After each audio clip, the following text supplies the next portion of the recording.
After playing with the Samsung Galaxy Z Fold 5 for some days now, I can really confirm and affirm that Samsung really understands the foldable business and they really are the premier foldable design experts. Let me put it that way. For the external display, you're getting Gorilla Glass Victus 2, which has more protection than previously. But then again, comparing this device to the Z Fold 4, this device weighs lesser than the Z Fold 4. This is coming in at 253 grams, whereas the Z Fold 4 came in at 263 grams. The inner display when the device is unfolded though comes with a plastic display. My only problem here is it's much of a fingerprint magnet, so you should see fingerprint smudges all over it. You'd want to walk around with a fiber cloth or something to wipe the fingerprint smudges over it all the time. At the rear side, which is surprisingly cool, looks like plastic but it's glass and is from Gorilla Glass, which is the Gorilla Glass Victus 2. You will be seeing a triple rear camera at the rear side of the device, with which we'll be getting into in a bit, and a flashlight right beside the camera module. You're getting up to 25 watts of fast charging support for the Fold 5 and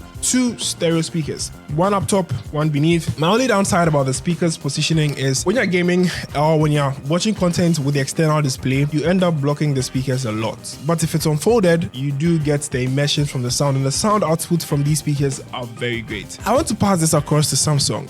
I find myself using the external display a lot, but the limitation here is it's quite slimmer. I understand they have their own design process, but I'm hoping that in subsequent, device releases for the Fold or the Z lineup, the display would be a little much wider as compared to what we have here. Because I personally find myself doing a lot on the external display in terms of social media, watching videos, or even playing games at times. Even though I must confess, I enjoy playing games on the larger display, but I do sometimes find myself doing that on the external display, and it's something I hope Samsung considers to change in its upcoming and subsequent device releases for the Fold series. The frame on this device is fully aluminum, and we are also getting dual SIM support on this device. For those of you who care about dual SIMs, this device has support for that. You are also getting an IP rating of IPX8. What they've done here is they've improved the hinge mechanism, and Samsung is calling it the flex hinge. This allows the device to close completely as compared to previously. So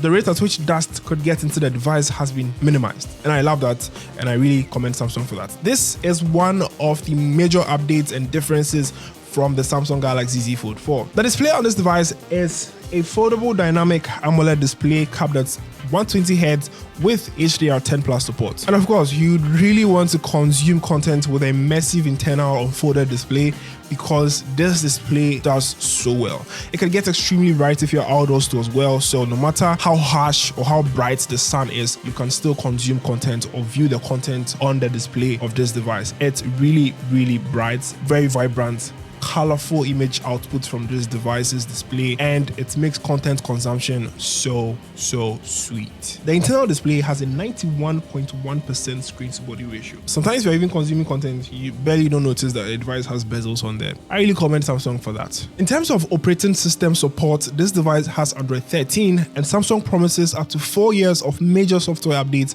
with 1 additional year of security updates. You're getting Android 13 based on One UI 5.1.1 for foldable devices, and this device comes with 12GB RAM variants only, coupled with the least storage variants being 256GB and up to 1TB of internal storage. So this right here is going to give you the performance you need and also serve you with a lot of storage to consume your content, download your files, images, videos, etc. So you don't need to worry about storage at all. Samsung partnered with Qualcomm, just like they did with their S series, to bring out the Snapdragon 8 Gen 2 for Galaxy, and this chipset handles performance so smooth.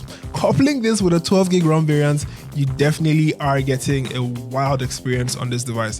Scrolling through apps, multitasking, everything out here performs like a monster, and you really will enjoy the experience. Although most of the specifications aren't that different from the Z Fold 4, this device coming with the flex hinge and a much improved chipset is something to look at in case you want to upgrade from the Z Fold 4. Let's talk about the cameras. There are 5 cameras on this device. 3 at the rear, 1 on the internal display, and another one on the external display. The rear cameras have a 50MP main camera sensor for wide shots. It has a 10MP telephoto lens and a 12MP ultra wide angle lens. Now, picture output from the rear cameras are great. We're getting a flagship and premium camera output from the Z Fold 5. I mean, here are some sample images of how the pictures look like.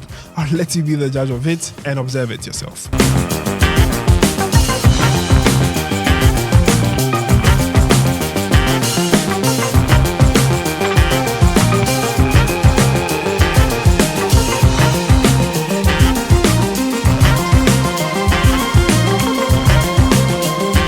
Now, taking a critical look at those pictures, we could see that HDR is quite on point. The image output isn't too saturated, but skin tones and colors are in the right proportions, making the output of these images very great. The images are quite sharp too as well, and even in the right lighting conditions, you are getting nothing but the best output from the cameras on the rear side of the Z Fold 5. Now, we all understand that under display cameras aren't there yet, so of course Samsung would need to work on improving it a bit more to help make it better. Now let's talk about the last and final selfie camera on the device, and this comes in at 10 megapixels, which takes some great selfie shots. You will want to use this every time you're out there and want to take a selfie shot with the Z Fold 5, and trust me, you'll not regret it. In the right lighting conditions, you're getting very usable selfies for social media or anywhere you want to push the pictures at. So this is video footage from the selfie camera on the external display.